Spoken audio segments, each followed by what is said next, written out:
오늘 아침 하나님의 말씀은 사도행전 제10장 1절부터 5절까지입니다. 여러분 혹시 핸드폰이 켜져 있으면 무음으로 하든가 핸드폰을 좀 꺼주시면 좋겠어요. 예배 시간 자꾸 울리니까 예배가 방해가 됩니다. 하나님의 말씀 사도행전 10장 1절부터 5절.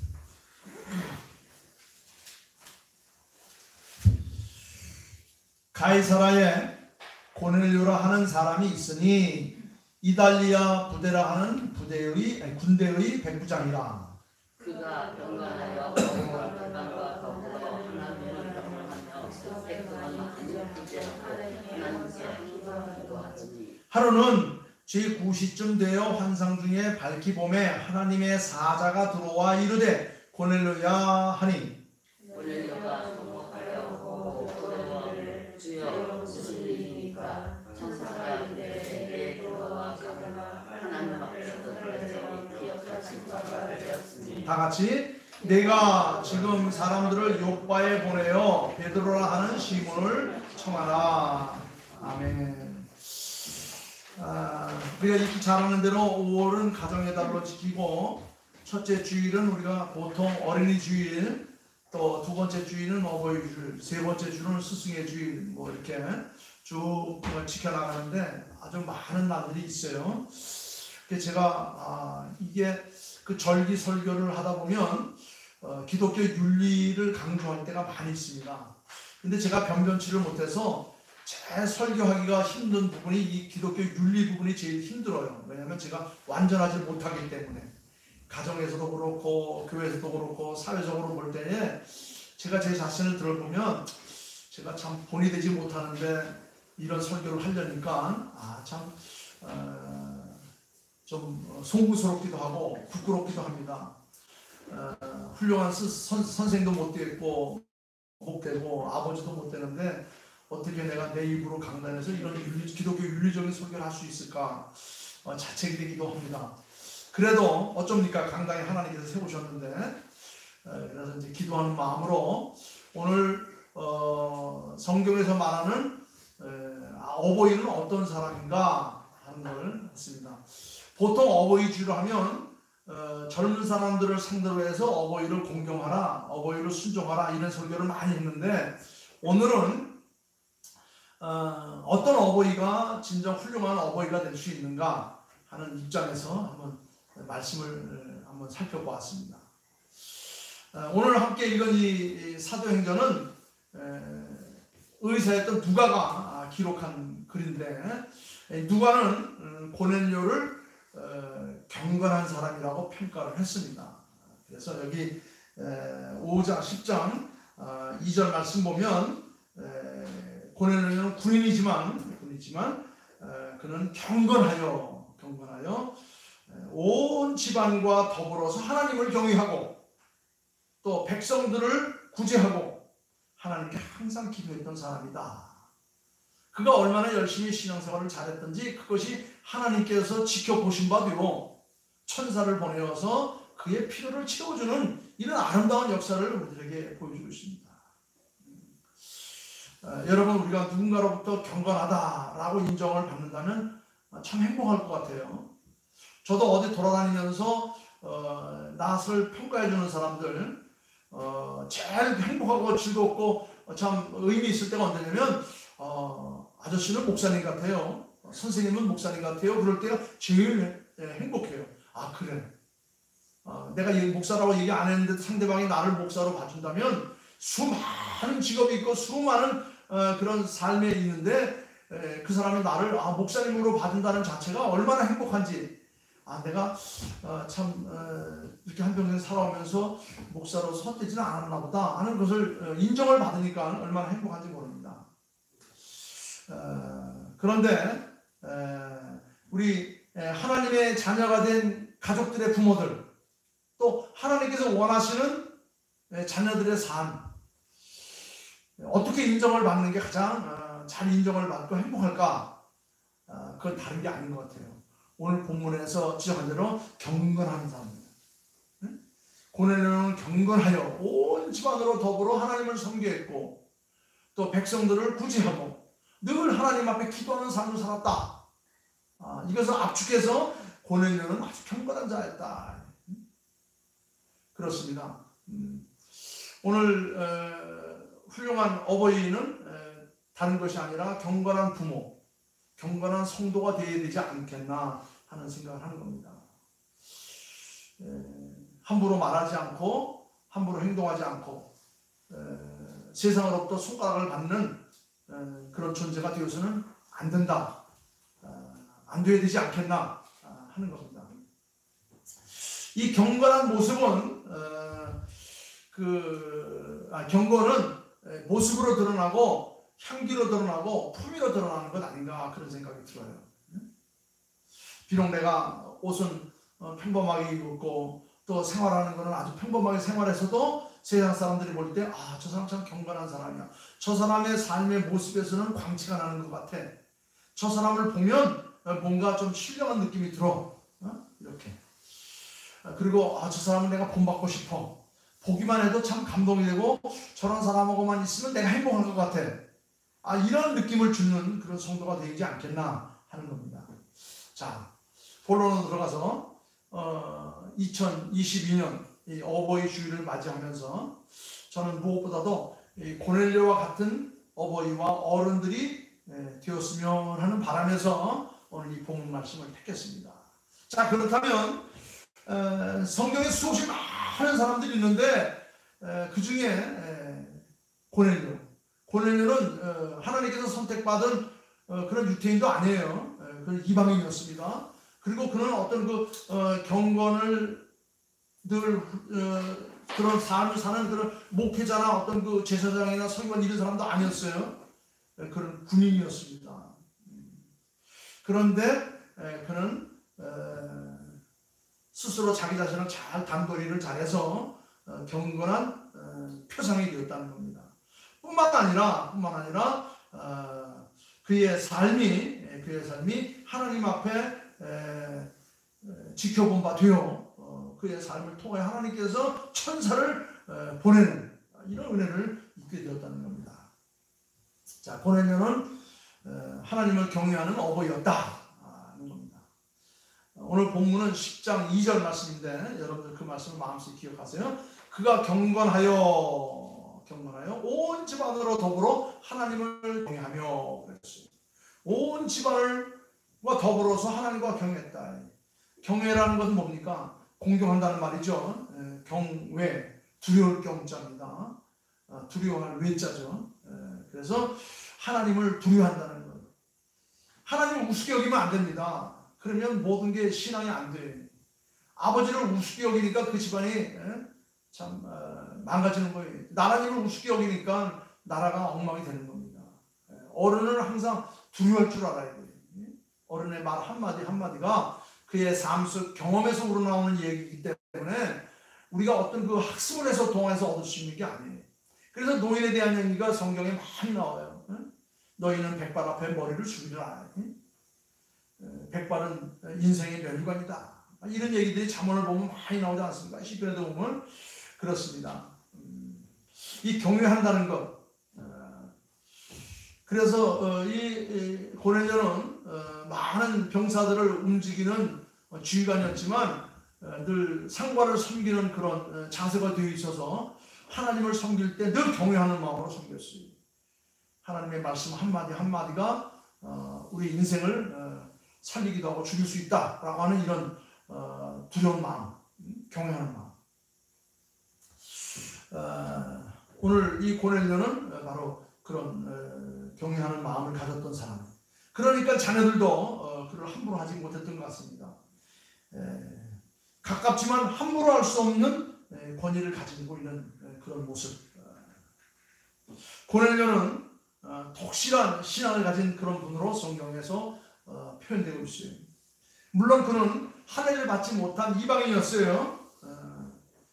그래서 베드로가 그의 집에 들어감으로 문제가 되는 것을 보고 시비를 건 많은 종교 지도자들이 있었습니다. 그는 유대교에 개종한 사람은 아니었어요. 그러면서도 그는 유대인들 못지않게 경건성을 가지고 규칙적인 기도와 구제에 힘썼다고 하는 내용을 2절 짤막한 그 말씀 하나에 다 담고 있는 것을 볼 수 있습니다. 더군다나 이 고넬료는 온 가족으로 더불어서 하나님을 경외하는 것은 우리 모두에게도 아주 신선한 감동을 주는 그런 교훈이 될 수 있습니다. 이 가장의 책임 가운데 가장 큰 것이 뭐냐? 가장을 다 품을 수 있는 거예요. 다 아우를 수 있는 것.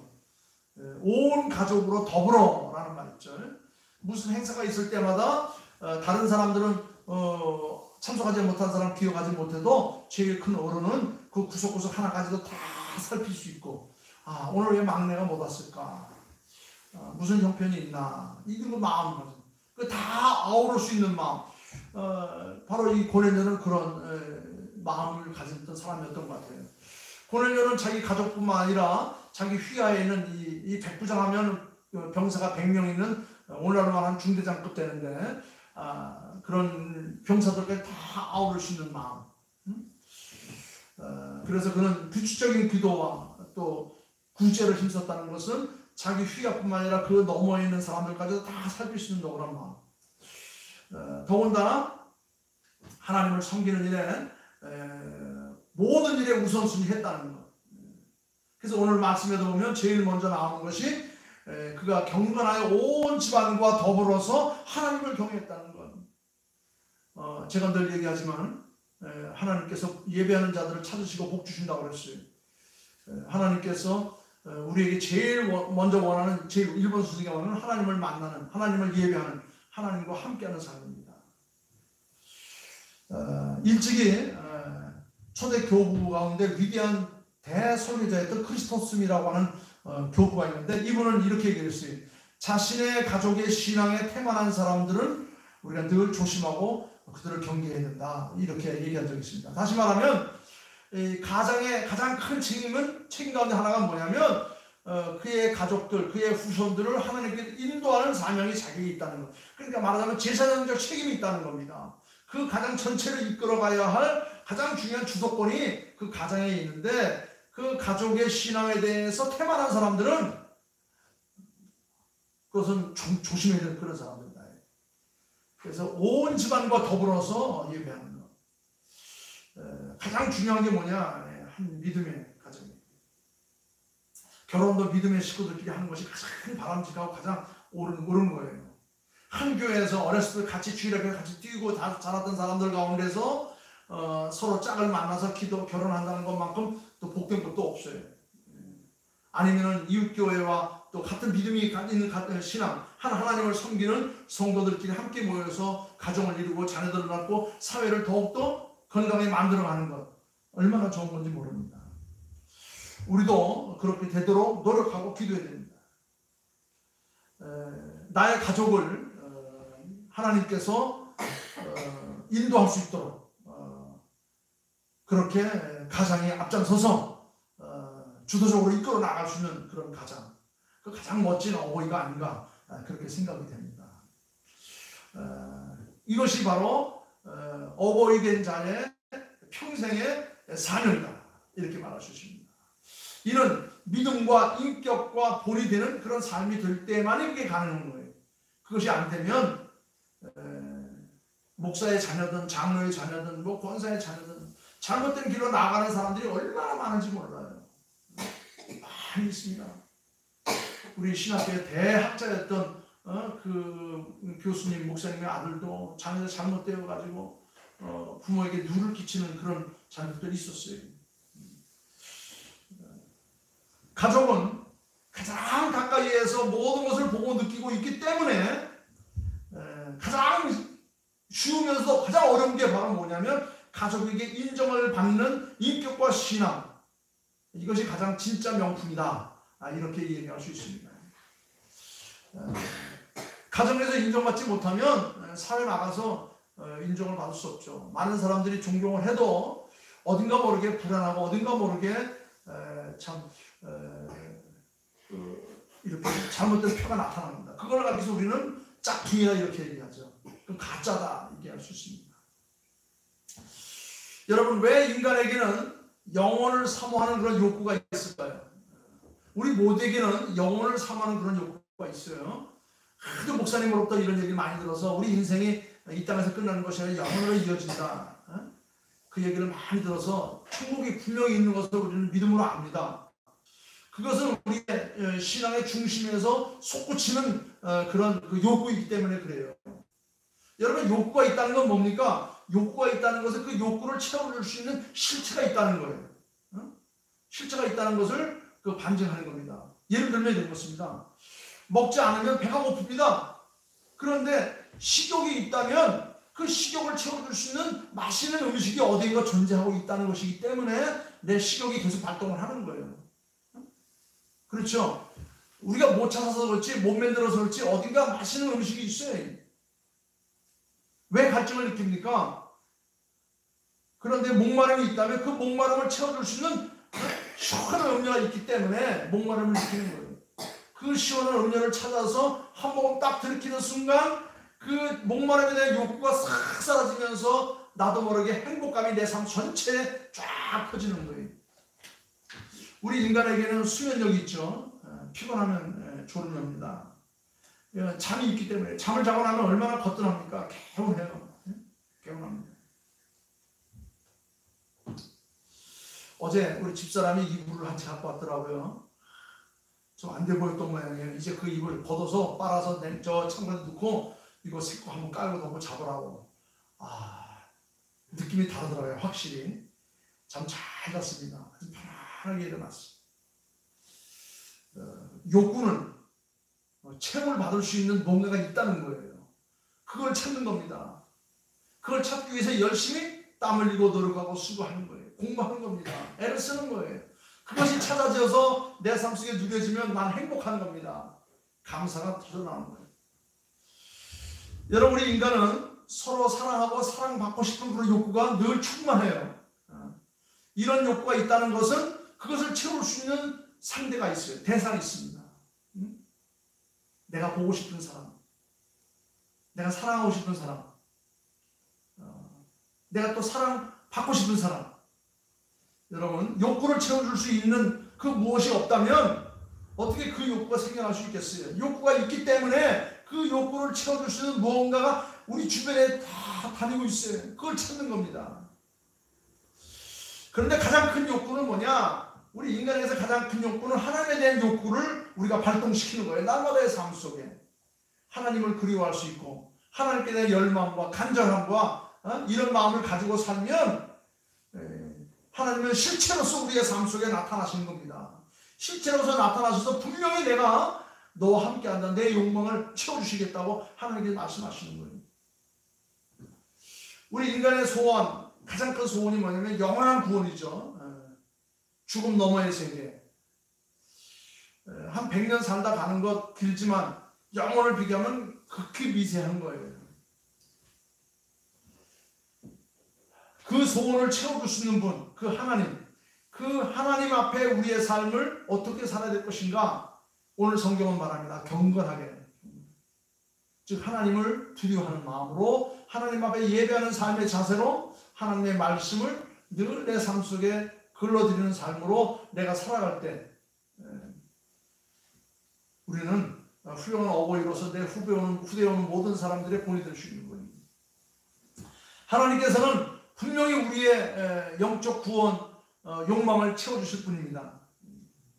하나님을 우리가 경외하게 되면 가족을 구원하고 또 최고의 소원인 우리 가족이 행복하고 건강하고 아름답게 살아갈 수 있을 것입니다. 저는 오늘 어버이 주일을 맞이해서 오늘 이곳에 있는 우리 귀한 어버이들 다 고넬녀와 같은 어버이들이 되기를 주님의 이름으로 축원합니다. 본인이 잘 믿을 뿐만 아니라 온 가족과 더불어서 하나님을 경외하는 가족이 다 될 수 있기를 주님의 이름으로 축원합니다. 그래서 남편은 아내를 위해, 아내는 남편을 위해, 또 부모들은 자식을 위해, 자식들은 부모를 위해서, 또 우리 모든 사람들을 위해서 하나님 앞에 우리가 정말 하나님을 경외하며 살 수 있는 그런 신앙인으로 살자, 이렇게 다짐하게 되면 훌륭한 어버이가 되지 않겠나, 저는 그렇게 생각합니다. 그 다음에 두 번째는 자신과 가족에 대해서는 경건한 삶으로 그렇게 어버이 노릇을 했지만 그 다음에는 우리 이웃에 대해서, 백성에 대해서는 이렇게 말합니다. 자, 볼까요? 그가 경건하여 온 지방과 더불어 하나님을 경외하며 두 번째는 백성을 많이 구제하고 그랬어요. 백성을 많이 구제했다. 고넬료는 경건하며 하나님을 경외하는 자임을 알리기 위해서 이 글을 쓴 누가는 백성을 많이 구제했다고 그랬어요. 이 고넬료 주변에 많은 사람들이 있었을 거예요. 주변에 많은 사람이 있고 고넬료가 직접 거느리고 있던 용사만도 지금 100명이 넘습니다. 그 100명의 가족들도 많을 거예요.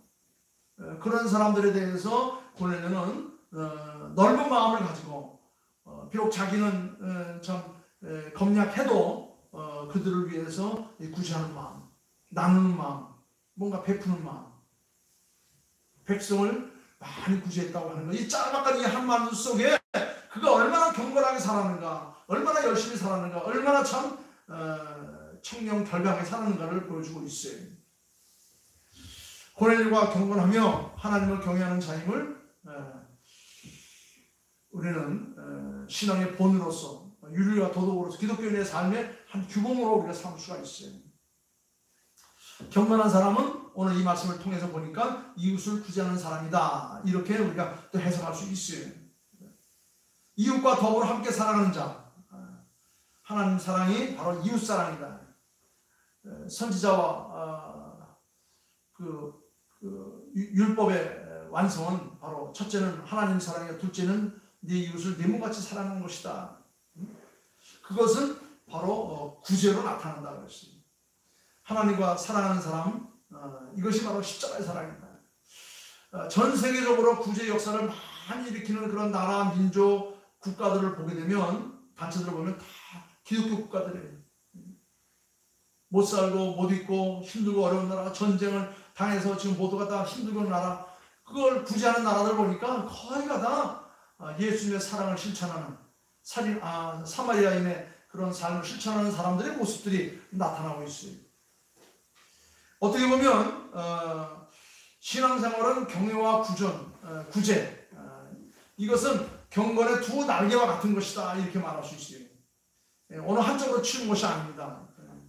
우리가 신앙생활해도 신비주의자가 되거나 아니면 인본주의자가 돼서는 안 되는 것처럼 고넬료는 하나님에 대한 경건한 삶뿐만 아니라 이웃에 대한 삶도 잘 조화를 이루어서 어느 한쪽으로 치우치지 않고 잘 균형을 맞추어서 자기의 신앙생활을 이끌어갔던 가장 모범적인 그런 신앙이 아니었나 그렇게 생각합니다. 많이들 얘기하죠. 오늘날 같이 살기 힘든 세상, 나사기도 바쁘고 어려운데 어떻게 남의 민족, 그 멀리 말도 안 통하고 보이지 않는 사람들을 위해서 우리가 그 원조라고 구제를 할 수 있겠느냐, 이렇게 생각할 수 있을지 모르지만 하나님의 사람들의 삶을 하나님께서는 그렇게 가르치지 않았습니다. 지금 우크라이나에서 엄청난 전쟁이 벌어지고 있습니다. 지금 서방 국가와 모든 기독교 국가, 이 연합한 국가들에서는 많은 물자들을 지금 지원하고 있더라고요. 어제 뉴스로 보니까 미국에서는 그 물자를 2조 2천억 정도, 우리나라 돈으로 천문학적인 돈이죠. 왜 그 나라에 못 사는 사람이 없겠어요? 왜 그 나라에 헐벗은 사람이 없겠어요? 그래도 도울 수 있는 길이 있다는 것을 행복하게 여기면서 그렇게 구제하는 나라, 하나님께서 복 주어서 세계에 선두주자로 세우시는 겁니다. 우리나라도 하나님께서 복을 많이 주어서 이렇게 부강한 나라가 되었습니다. 그렇게 이전에는 우리가 6.25 전쟁을 통해서 많은 원조물자를 받았는데, 원조물자를 받은 것에 대해서 우리가 감사한 마음으로 최근 몇십 년 동안 우리가 어려운 나라를 위해서 얼마나 많이 물자를 투자했는지 몰라요. 그럴 때 하나님께서 막 복을 주신 겁니다. UN 연두교수 할 때에 우리나라 대통령이 한 번도 빠지지 않고 가서 연두교수에서 연설을 했죠. 그건 뭐 우리나라가 뭐 대통령이 무슨 뭐 똑똑하고 잘나서 그런 게 아니라 우리나라가 그만큼 많은 세계 나라를 향해서 많이 구제를 하고 있으니까 너에게도 말할 수 있는 그런 자격이 있다. 그래서 때만 되면 우리나라 대통령을 제일 먼저 모시고 가서 자리에 세워서 연설하게 하는 겁니다. 세계 20대 국가, 12대 국가, 7대 국가, 그때마다 우리나라 대통령을 모셔다가 강단에 세워서 당신 한마디 하시오. 왜? 우리나라가 그동안 원조를 받던 나라에서 유일하게 원조하는 나라가 되었기 때문에 그런 거예요. 하나님께서 그런 나라를 복주어서 더 많이 일할 수 있도록 하시는 겁니다. 여러분, 건강한 인품과 신앙, 그렇습니다. 어려운 사람들이 얼마나 이제는 많았겠어요. 그런데 내가 도울 수 있는 사람이 있고 내가 사랑을 베풀 수 있는 사람이 있다는 것이 보이는 사람은 참 은혜를 받은 사람이고 그 사람은 복 받은 사람이에요. 함께 더불어 살지만 그래도 내 눈이 그 어려운 사람들을 향할 수 있다는 것, 얼마나 복된지는 모릅니다. 저는 우리 교회가 이렇게 풍성한 이유 가운데 하나가, 우리 교회가 비록 적은 교회지만 1년에서는 얼마 안 되지만 여러 곳에 우리가 조금씩이라도 다 이렇게 함께 동참하고 있어요. 여러분들이 가보지 않은 저 외딴 인도네시아라든가 몽골 같은 데도 우리가 여러 가지 기관들을 통해서 이렇게 담을 얼마씩이라도 우리가 보내줄 수 있다는 것. 그렇습니다. 욕심이 가득하면 나보다 더 잘 사는 사람만 보여서 불평하게 되고 착취하게 되고 불행해지지만, 오히려 나보다 힘들고 어려운 사람들이 보이면 그 사람들을 돕고 싶은 마음이 생겨서 내가 더 부유로워지는 거예요. 하나님께서 내 삶 속에 더 큰 은혜를 채우시는 겁니다. 그걸 맛보아 누리는 사람들이 행복한 사람이에요. 그러나 백성을 많이 구제한다는 것은 영적인 신앙의 눈이 확 열리는 겁니다. 복된 눈이 열리는 거예요. 복 있는 사람이 되는 겁니다.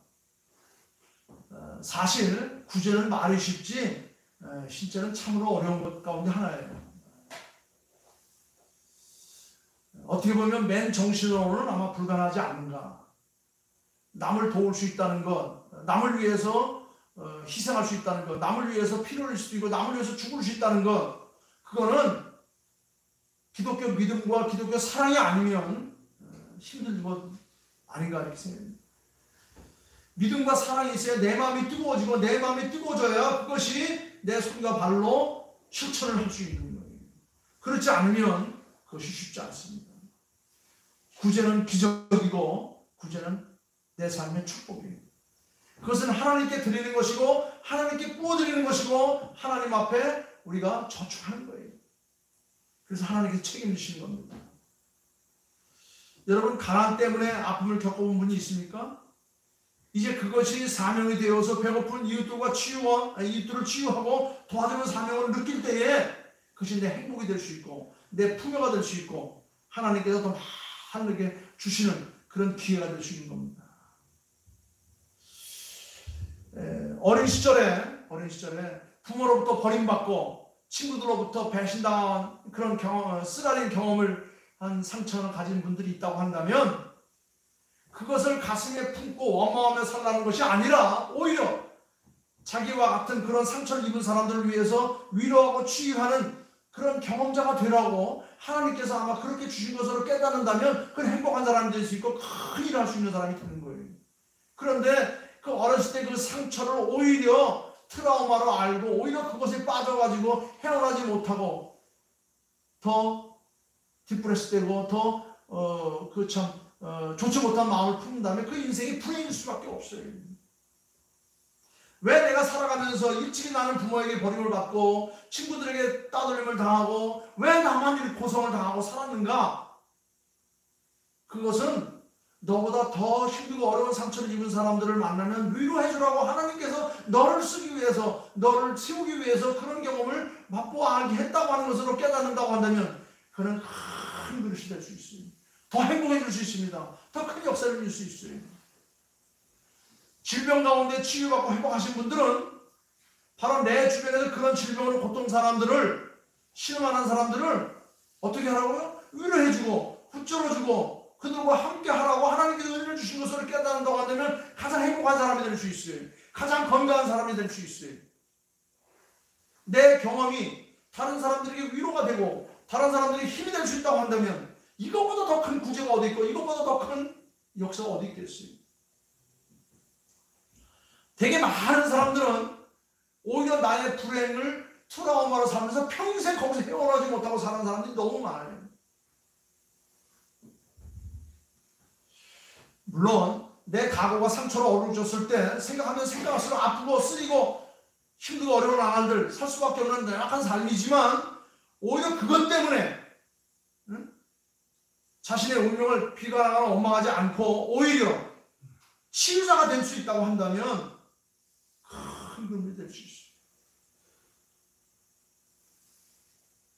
인도의 성녀가 되었던 테레사 수녀, 그 젊은 날 한 아픈 가운데 살았어요. 일찍 부모를 여였습니다. 너무 힘든 것 가운데 그 견디다 못해서 수녀가 되었습니다. 왜 나에게 이런 아픔을 주셨는가 깨닫고 깨달은 거니까는 너보다 많은 아픈 자들이 있어 내가 너를 그들을 위로하기 위해서 내가 너를 그렇게 고생을 시켰다라고 깨달은 거예요. 그래서 그 모든 걸 다 팽개치고 가방 2개 딱 들고 인도에 가가지고 그 죽어가는 영혼들을 끌어안고 그들에게 자기가 경험했던 위로를 하면서 그렇게 살아서 결국 하늘이 알고 땅이 알고 그래서 그를 위대한 노벨 평화상장을 만드십니다. 여러분, 우리는 상처를 통해서 은혜를 받습니다. 상처를 상처로 두면 그것이 내게 더 큰 트라우마가 되지만 오히려 그 상처를 통해서 은혜를 받는다고 한다면 그것이 내게 더 큰 힘이 될 수 있어요. 내가 알지 못한 크고 놀라운 길로 내 삶을 이끌어가고 있는 것을 보게 되는 겁니다. 여러분, 봄이 왔어도 겨울을 사는 사람들이 있는가 하면 한 겨울에도 따뜻한 여름같이 살아가는 사람들이 있어요. 새벽이 와서도 아직 밤중인 사람이 있습니다. 시간이 흐르고 계절이 바뀌어도 좀처럼 요동치 않는 사람들이 많이 있어요. 찬송을 부르지만 그때뿐이고 기도를 열심히 해도 그때뿐인 사람들이 있어요. 말씀을 들어도 그때뿐인 사람이 있어요. 감동을 받아도 그때만 눈물을 반짝 흘리고 많은 사람들이 있습니다. 깨달음은 많으나 실패하게 되고 은혜의 도가니 속에 몸을 푹 닫고 살고 있지만 여전히 문제 속에 살고 사는 사람들이 있어요. 왜 그런지 아십니까? 여러분, 구원의 확신이 구원의 시작이라고 한다면 구원의 성숙은 구원의 감격을 누리고 사는 삶이 되는 거예요. 우리가 그것을 날마다의 삶 속에 누려갈 수 있도록 자기 자신을 바꿔가는 그런 훈련이 필요한 거예요. 우리는 반전의 세계를 한번 우리가 생각해 볼 필요가 있습니다. 오늘날 교회 안에서도 겨우 산소 마스크 쓰고 생명을 연장해가는 사람이 있는 안진뱅이 신자들이 많이 있어요. 어쩔 수 없이 예의상 교회에 나오기도 하고 눈치 보며 교회에 나오기도 하고 그런 신앙생활은 오히려 자기를 더 힘들게 합니다. 여러분, 신앙생활은 하나님과 나와의 참 눈에 보이지 않는 그런 경건한 삶을 통해서 그리고 다른 사람이 보지 못하는 그 힘들고 어려운 사람들을 우리가 살피면서 구제 역사를 이뤄갈 때 하나님께서 보시고 천사를 보내어서 우리의 삶을 이끌어 가시는 겁니다. 교회에 나와서도 바른 신앙생활 하지 못하고 마지못해 영적 산소 마스크 쓰고 신앙생활하는 사람들 웃음 뒤에 그늘이 가득 찹니다. 눈물 뒤에 한숨만 보입니다. 뜨거움 뒤에 향기만 느낍니다. 즐거움 뒤에 외로움만 느끼는 거예요. 봉사를 했어도 허전함을 느끼는 겁니다. 그래서 봄이 와도 아직도 겨울을 살고 있고 새벽이 와도 왔음에도 불구하고 아직도 한밤중 하늘에서도 땅을 살아가고 있는 그런 인생들이 많이 있습니다. 여러분, 나의 삶을 어떤 묶음과 눌림 속에 우리가 처박아서는 안 됩니다. 우리가 살다 보면 인간의 죄를 지은 인간의 몸인지라 온전할 수가 없어요. 질병과 궁핍과 상처와 열등감, 우울증, 비움, 시기, 질투, 뭐 여러 가지 수없이 많은 심지어 외로움, 억울함, 돈 같은 게 있죠. 이런 것들이 내 건강을 짓누르면 병이 되고 그 병이 결국 내 삶을 사그러들게 만드는 거예요. 그런 결박, 그런 것들이 내 생각을 누르고 그러면 난 우울해질 수밖에 없고 그 우울해진 삶 속에 아무리 발버둥 쳐도 헤어나가지 못해서 결국 상처를 더 깊게 만드는 격이 될 수밖에 없는 겁니다. 결국 마지막에는 그 모든 것들이 합작이 되어가지고 내 영혼을 확 흔들게 되면 내 영성은 사라지게 되는 겁니다. 우리는 이런 삶에서 헤어나기 위해서는 하나님과 이웃과의 관계를 항상 밝은 관계로 보면서 우리가 이렇게 살아야 되지 않겠나 그런 생각입니다. 그래서 저는 오늘 이 시간 훌륭한 어버이가 되기 위해서는 경건하여 온 가족과 더불어서 하나님을 경외할 뿐만 아니라 두 번째는 우리 이웃들, 나보다 힘들고 어려운 사람들이 많아요. 나보다 잘 살고 잘난 사람만 보지 말고 나보다 힘들고 어려운 사람, 나를 필요한 사람이 어디 있는가를 볼 때에 하나님께서 왜 내게 이런 고통을 주셨는가를 깨닫게 될 수 있다는 거예요. 내가 이런 큰 질병을 겪고 있는 것은 내 주변에 보니까 다른 사람들이 보지 못한 더 큰 고통 가운데 빠지고 있는 사람, 그를 붙들어주고 안아주고 일으키기 위해서 나에게 이런 경험을 주셨는가 보다. 그러면 하나님께서 그에게 더 많은 에너지를 주어서 일어나게 하는 겁니다. 나의 손길을 필요로 하는 사람, 나의 도움을 필요로 하는 사람. 그 다음에 마지막 한 가지를 보니까 하나님께 대해서는 항상 기도하였더니 그랬어요. 기도하였더니 그가 경건하여 온 집안과 더불어 하나님을 경외하고 백성을 많이 구제하고 마지막 하나님께 항상 기도하였더니. 기도는 어떨 때 하죠? 아쉬울 때 하죠. 답답할 때 해요. 필요할 때 합니다. 제가 항상 그랬어요. 항상 기도할 때 항상 아쉬울 때만 하나님 앞에 기도해요. 하나님 편에서 볼 때 저놈 참 지 아쉬우면 편합니다. 전화도 언제 하죠? 지가 필요하면 전화해요. 지가 아쉬우면 전화합니다. 그렇죠? 그래서 희소식이 무소식이라고. 고넬료는 항상 하나님과 기도했다고 했습니다. 특정한 때만 기도한 사람이 특정한 때만 기도한 사람이 아니라 항상 늘.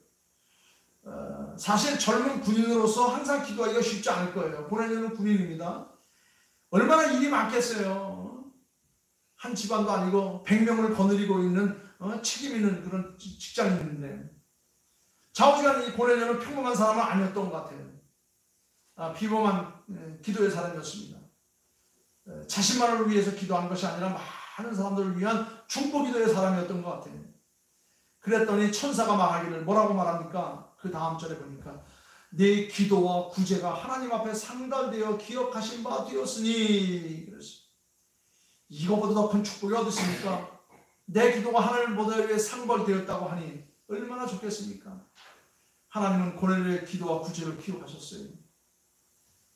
하나님께서 기억했다고 하는 것 얼마나 자랑스럽습니까? 얼마나 보기 좋습니까? 어제 우리 강원도 저 구석에 있는 조그마한 교회의 목사님한테 대통령 취임식 초청장이 나왔던 모양이에요. 너무 좋으니까 그거를 사진을 찍어가지고 우리 CNN 인터넷에 올려가지고 우리 모두에게 내가 대통령 취임식에 이렇게 초대받았다. 여러분 대통령 취임식에만 초대받아도 그렇게 좋아가지고 영광스러워서 친구들에게 알리고 싶어가지고 SNS에 다 방문하는데 우리가 하나님께로부터 우리가 참 이렇게 기억된 바 되었다. 이거보다 더 큰 축복이 어디 있겠습니까?